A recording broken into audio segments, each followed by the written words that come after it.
बिस्मिल्लाहिर्रहमानिर्रहीम। मैं प्रोफेसर नियाज़ हूँ और आज हमारा टॉपिक है न्यूमेरिकल्स हैं, चैप्टर नंबर 15 के। न्यूमेरिकल है जी, it is desire to make an AC generator that can produce an EMF of maximum value 5 kilovolt with 50 Hz frequency. A coil of area having 200 turns is used as armature. What should be the magnitude of magnetic field? अब हमने solution की तरफ आना है और सबसे पहले लिखेंगे फार्मूला। तो जनरेटर वाला फार्मूला लिखेंगे, आपने फाइंड करना है इसमें से B की वैल्यू। इसी रिलेशन से हम लिखेंगे B इज इक्वल टू, चूँकि हमें पता है ओमेगा किसके बराबर होता है, 2 पाई F के बराबर है ये। तो अब ये वैल्यू पुट कर दें इसके अंदर, तो B की वैल्यू हमारे पास हो जाएगी, अब सारी वैल्यू इसके अंदर पुट कर देंगे हम।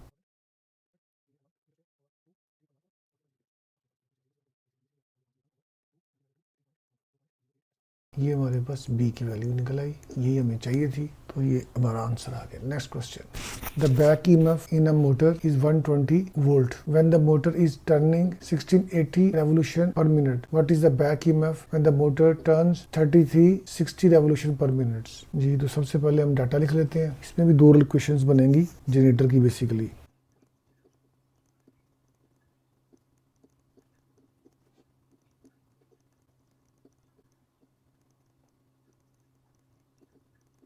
हम डिवाइड कर दें इक्वेशन 1 को,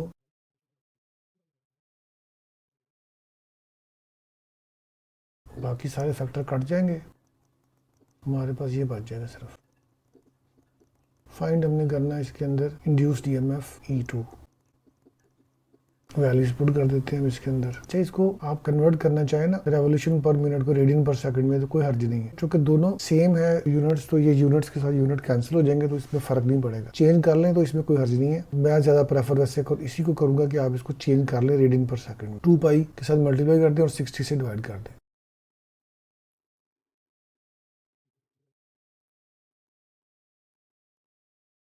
ये आंसर है।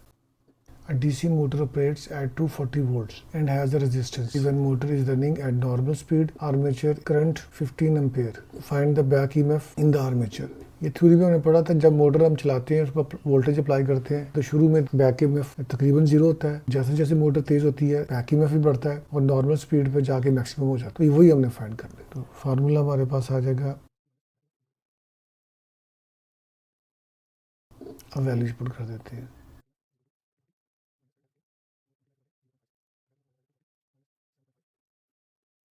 ये बैक ईएमएफ यानी मोटर जो ऑपरेट हो रही है बेसिकली सिर्फ और सिर्फ 7.5 वोल्ट के ऊपर ऑपरेट हो रही है। इसको डिजाइन ऐसे किया था, तो ये हमारे पास आंसर है। Copper ring has a radius 4.0 centimetre and resistance 1.0 milli ohm. A magnetic field is applied over the ring perpendicular to its plane. If magnetic field increases from 0.2, अब डेल्टा बी निकाल लें, change in magnetic field 0.2 Tesla. Time interval, what is the current in the ring in this interval. तो सबसे पहले जो basic formula हमारे पास है वो फैराडेज लॉ वाला है। डेल्टा फाई किसके बराबर होगा, डेल्टा बी एरिया। एरिया भी हमारे पास नहीं है, तो ये हो जाएगा delta B pi R square. Cos 0 लगा के फिर ये कर लें या डायरेक्ट ये लिख लें, तो इसमें कोई मसले वाली बात नहीं। Magnetic field lines passing perpendicularly through the ring है, तो इसलिए एंगल वेक्टर एरिया में और बी में 0 डिग्री बनेगा।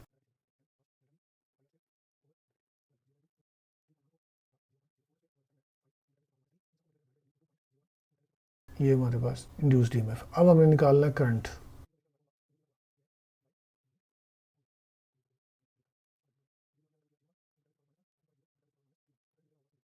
ये हमारे पास करंट की अमाउंट है और ये हमारे पास दोनों आंसर आ गए। इंड्यूस्ड ईएमएफ भी निकाल लिया और करंट की वैल्यू भी हमने कैलकुलेट कर ली। A coil of 100 turns and 35 centimeter square area is in perpendicular magnetic field of 0.5 Tesla. The coil is pulled out of the field in 1.0 second. Find the induced EMF in the coil as it is pulled out of the field. तो solution में सबसे पहले लिखेंगे formula. मैं हर दफ़ा negative sign लिखता हूँ ताकि बाद में आप इसको इग्नोर कर दें, उसमें कोई हर्ज नहीं है। अब ज़रा इसको मुकम्मल लिख लेते हैं हम, आप इसको इग्नोर कर देते हैं नेगेटिव साइन को। मैग्नेटिक फील्ड की जो चेंज है, क्योंकि आपने इसको पुल्ड किया तो उसमें change in magnetic field observe होगा, तो 0 से ये वैल्यू, तो चेंज यही वैल्यू है कि जो मैग्नेटिक फील्ड की वैल्यू दी हुई है। तो ये आ जाएगा हमारे पास डेल्टा बी, डेल्टा फाई की जगह पर, और साथ में आ जाएगा एरिया। और नीचे डिवाइड हो गया डेल्टा टी के साथ, because delta five is equal to delta B और इनटू ए। हर दफ़ा डॉट लगा के फिर उसको कॉस्ट करना जरूरी नहीं है, आप डायरेक्ट लिख सकते हैं, क्योंकि यहाँ जो वो मैसेज दे रहा है ना आपको, वो यही दे रहा है कि परपेंडिकुलरली उसमें से जा रही है थ्रू द कॉइल। तो इसका मतलब बी और ए के दरमियान एंगल है वो 0 डिग्री होगा। अब इसके अंदर वैल्यू सारी पुट कर देते हैं हम।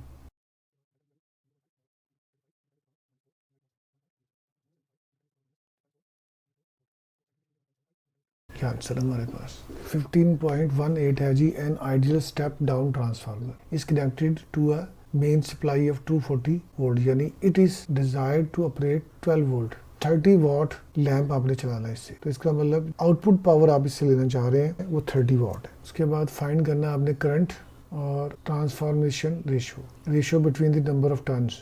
सबसे पहले पहला हिस्सा हम सॉल्व करेंगे जहाँ पर आपने करंट मालूम करना है। इनपुट पावर हमारे पास होगी VP into I P which is equal to output power में हमारे पास इकट्ठी वैल्यू दी हुई है, तो आप यहाँ पर दोनों वैल्यूज़ मुश्तरका लिख दें 30 वाट। ये दोनों में हमारे पास वोल्टेज दिया हुआ है, करंट हमने मालूम करना है, तो ये मसला बड़े आसानी से हल हो जाएगा।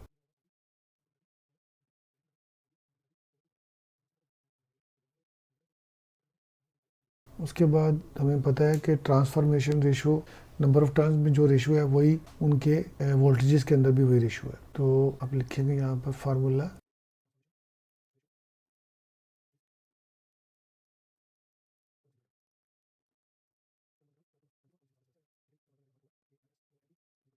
तो ये हमारा लास्ट न्यूमेरिकल भी सॉल्व हो गया। थैंक यू वेरी मच, आपका बहुत शुक्रिया।